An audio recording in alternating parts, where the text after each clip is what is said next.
Hello guys, Oscar here, and welcome back to a new Minecraft video.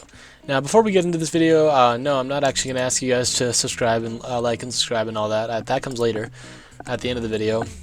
I want to ask you guys if you can get my notifications. I know I was having some issues there with it, because I set my channel as made for kids initially, and because of that, nobody could get any notifications. Now I turned that off, but for some reason I still couldn't set it in my own personal account, which I use to test stuff out like that.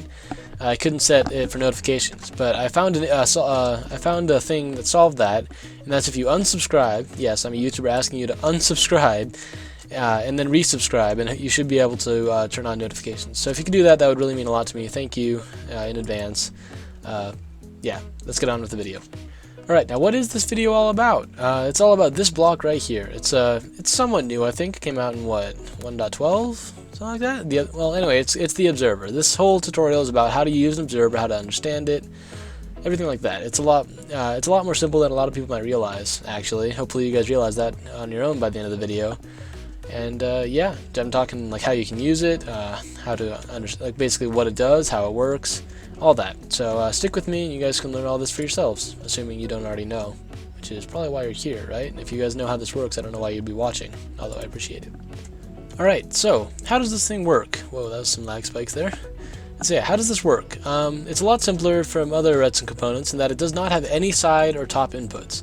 This, like this right here, you power it, it will not do anything. I mean, I think it'll power the block, but it won't actually do anything for the observer. The only thing you really need to worry about is this side here that has a face on it, and this little thing in the back. And then this here, this is just a reference. It shows which way the signal will travel. That'll make more sense later.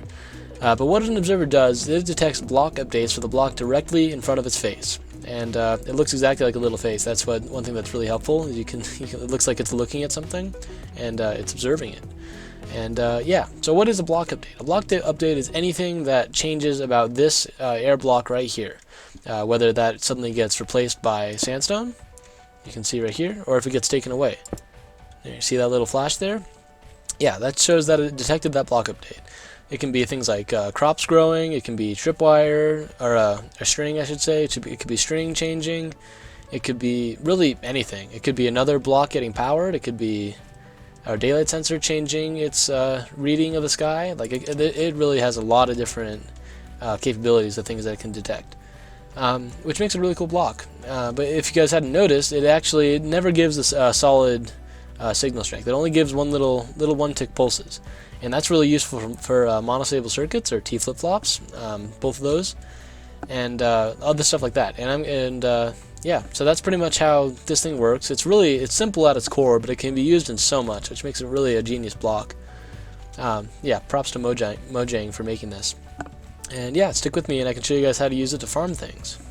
Alright, now farming like this is probably the most common use of the observer, and it's the most simple too. And did I build this right? Yes, I did. For some reason I thought I hadn't built that part back there for a second.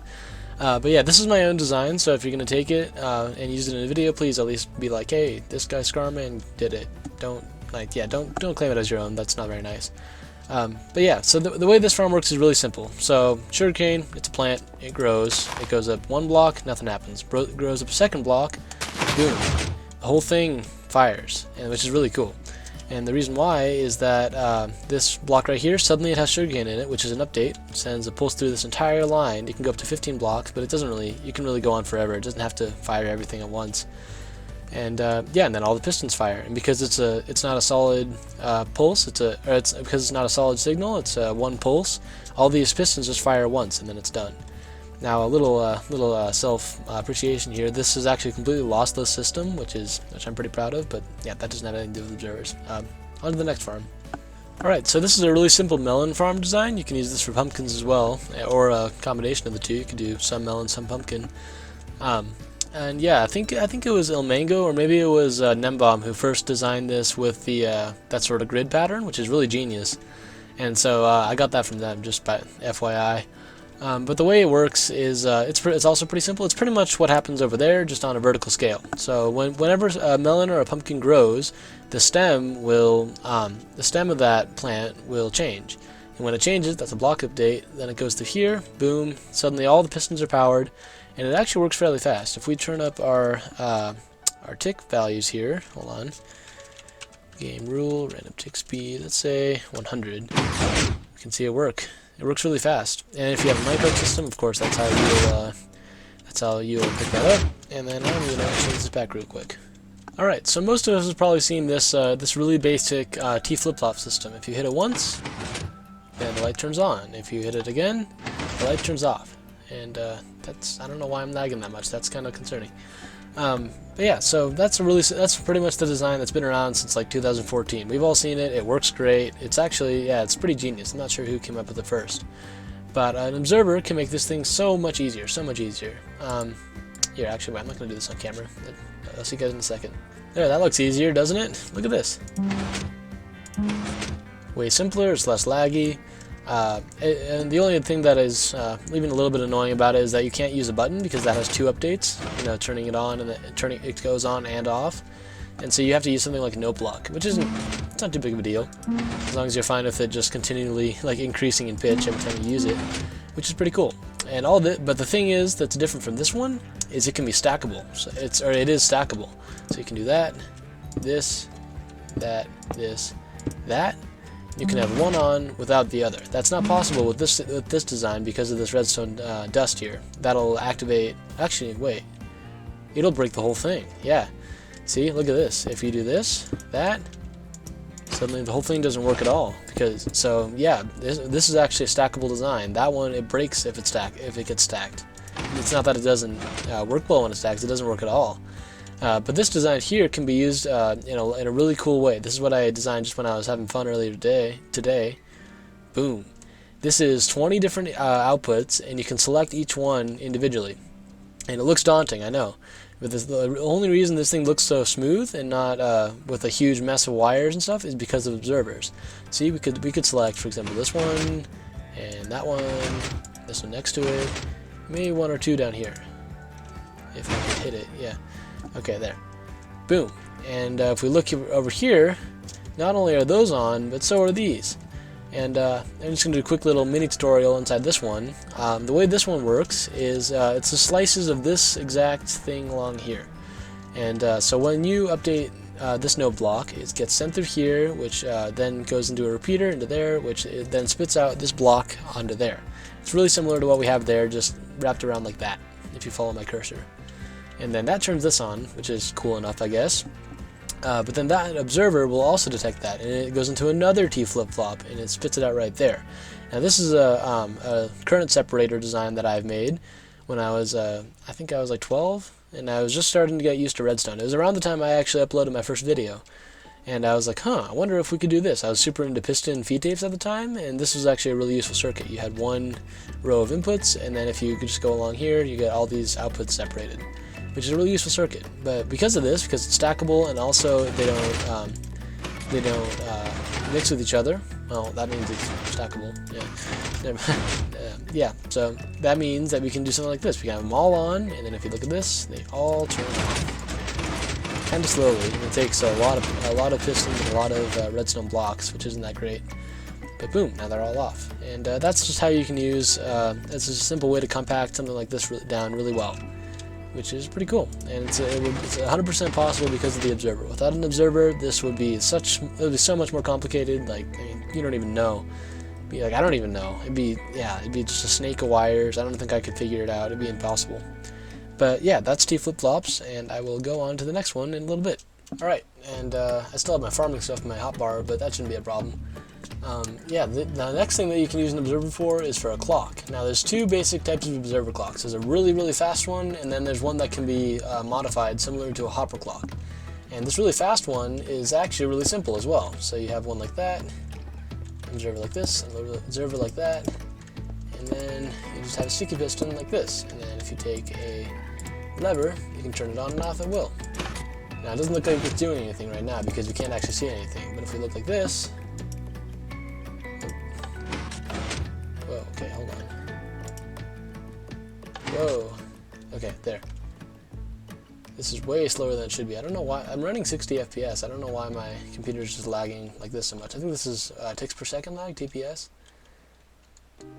Wow, yeah, hold on a second. Let me get that figured out. I am honestly not sure why this is so laggy. Right now I'm recording, so it just jumped up a bunch. And wow, it's like really jumping up, but that's probably because I have F3 open though. Yeah, I don't know why that's a thing, but usually it should be almost as fast as a comparative clock. I think it's actually, maybe it is exactly as fast. That's a really weird issue. I don't know why that's happening. That's something with my computer though. That should work just fine on your home computer, assuming everything's fine. But the reason this works is because when this first observer gets moved into place, this observer detects that block update and it sends out a pulse. Now when it sends out that pulse, it powers itself as well, in a way. Well, it doesn't really power itself, but it powers this little part of it. And that's what creates an update within the whole block, and then this observer detects that. So it sends its own output, and then meanwhile this observer is finished with its pulse, and it sees that observer send its pulse. So they just go back and forth really fast. Like I said, almost as fast as a comparative clock. And apparently you guys can see that. I don't know why that was being so weird. But yeah, so that's how that clock works. And that's the really fast variation. Now this one is a lot simpler than the other one. Once again, it's activated in the same way as that one, by moving one into place, by moving one observer into place, I should say. And it goes like this. You go right here, there's your output, and then it should just be going around. You will see it at some point, in theory. Oh, wait. This is weird. Oh, that's why. Okay. See, sometimes I make mistakes, people. It's alright. There we go. Now it should be going around. There we go. There's a pulse. And it goes around really fast, faster than hoppers. Faster than hoppers do. Hoppers, it goes around through it's about 2.5 items per second, so it's, I'm not sure, I can't do that math in my head. I don't know how many seconds per item. It's a little bit different. Cross multiply, everybody. That's what I'm thinking of right now. But yeah, that's how this one works. It's really similar to a hopper clock, just simpler and more expensive. And those are the two basic types of observer clocks. You can always do other ones. There's a lot out there. But yeah, that's it for clocks. On to the next thing. All right, now remember way earlier, I think probably by my guess about 7 minutes ago. I wouldn't imagine that'd be exact. It'd be funny. Yeah, remember I said that observers can be moved? Well, that also produces a block update of its own. And the way this works is that basically opens the door to flying machines. Like 100% opens the door. That would not be possible without observers, because they're movable, and then they also don't break, unlike, for example, redstone dust. Those will break if they're attached to something. And then here I'm going to build a flying machine on the fly, and get it, puns. And I will confess I'm not super comfortable with flying machines, but here I'm going to give it a go. So the idea is that this piston will push that right there, and then what that does is it will push this observer along with it. And when it does that, it'll send a pulse back through this block into this, which will power this sticky piston, which has already moved up a block like this. And then that will go on to here. Wait, will it? Yes, I think. I don't know. Like I said, I'm not very comfortable. Which will then update this one, right? In theory. There we go. And now we've got a really simple flying machine. And yeah, that's about the extent of my flying machine abilities. I'm not comfortable with flying machines at all. I'm gonna break this real quick because of the lag. And yeah, so that's pretty much that's the very simple, like the absolute most basic flying machine out there. I think. I don't know if it can even get any simpler. But yeah, hopefully I can learn more about those in the future. Anyway, on to the last thing. Alright, so the very last thing that I'm going to be covering in this tutorial, it's not the last thing you can do with observers by far. There's probably, I don't know, at least hundreds of different applications for the observer, like ones that I don't even know about, which is pretty amazing. It's a really amazing block. But the last one is to make, you can have signals travel without interacting with each other. You can go side by side, you can go in, oh my gosh, you can go in opposite directions, assuming you can place an observer. You can even go up and down like this. Or, yeah, you can go up and, well, yeah, you guys can probably understand how that works. Okay, yeah, and the way this works is it's similar to the what is it? The monostable circuits, the T flip-flops, and in that it does a one-tick pulse. You can't do anything else about that, but it does let you send a signal really high up into, or high up, really far into whatever you want to like input it in. That's what signal is. I don't know why I'm rambling about what a signal is. You guys probably know that if you're watching this. But yeah, like I said, you can do anything like this, but you can also do it with note blocks like this. That'll also give an output, just like the other one. You can see the note blocks there. I don't really need to show the other side. And you can even do it through fence gates. Or really, the takeaway is you can do it through any. You can really do it through any. Here, I'll show you guys better. You can really do it through anything that gets manipulated by redstone. You can do redstone lamps. You can do doors. You can do anything like that. And that's how you do. Oh, hello. We got another visitor. That's how you can do it horizontally. There's a million different ways to do that, but the biggest thing about an observer is that you can do something vertically, and doing vertical signals, that's always been a hard thing with redstone. You've got torch towers, which have inversions and lots of lag. You've got, what else? Sometimes you have to use leaf blocks and wood, and that once again with observers. That's not going to get covered in this tutorial, actually. You can probably figure it out if you do some research and stuff. Yeah, but doing things vertically has always been a challenge for redstone people. And yeah, but thankfully with observers, that's fairly easy. Now, it's not perfect, there really never is, but one thing you can do is take your input like this, and then your observer up like this, and an iron door. You can do yeah, you can do any door, but I like doors because they're 2 blocks tall. And then another observer, however high you need, and then you can just take your output like that. And if we go here, and then, well, I mean, you don't want to do it with a button usually. Maybe you should do it with a note block actually, because the button has the falling and rising and falling edge, which is on and off in layman's terms. And boom, there we go. And that's how you can send a signal really far up into the sky, up to the block limit, pretty much. And yeah, it's a lot easier than trying to do like a snake, like around in circles with the redstone dust and repeaters. Like, yeah, it's so much easier than pretty much anything else. But that rounds out this tutorial. I want to thank you guys for watching. That really means a lot for me, a lot to me. And I want to ask you guys to consider subscribing. That would mean a lot too. But in the meantime, this has been Oscar, and I'm out. I will see you guys in the next one. See you later.